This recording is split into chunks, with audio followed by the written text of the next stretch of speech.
এটি বাতাকান্দি বাজারের দৃশ্য। কুমিল্লা জেলার হোমনা থানার অধীনস্থ বাতাকান্দি বাজার। বাতাকান্দি বাজার থেকে আমরা এখন হোমনা বাস স্ট্যান্ডের দিকে যাচ্ছি। আসলে গৌরীপুর থেকে হোমনা প্রায় 20 কিলোর মতো রাস্তা। এই রাস্তাটা সম্পূর্ণই দুপাশে গাছে ঘেরা রাস্তা। কিছু কিছু ক্ষেত্রে বাজার, ঘরবাড়ি, অনেকে ক্ষেত্রে, বেশিরভাগ ক্ষেত্রে ফসলের জমি দেখা মিলে। খুবই মনোরম এক দৃশ্য। বাদাকান্দির পরে আমাদের হোমনা বাস স্ট্যান্ড পরে, আমরা সেখানেই যাচ্ছি আমাদের গন্তব্যস্থল। এই রাস্তাটি খুবই ব্যস্ততম একটা রাস্তা, কারণ গৌরীপুর থেকে হোমনা আসা যাওয়ার জন্য একটি মাত্র রাস্তা।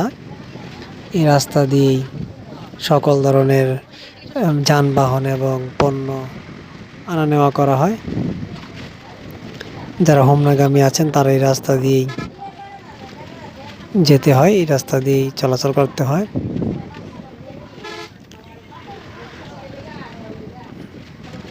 যারা এদিকের আছেন তারা লাইক কমেন্টস করবেন, জানাবেন।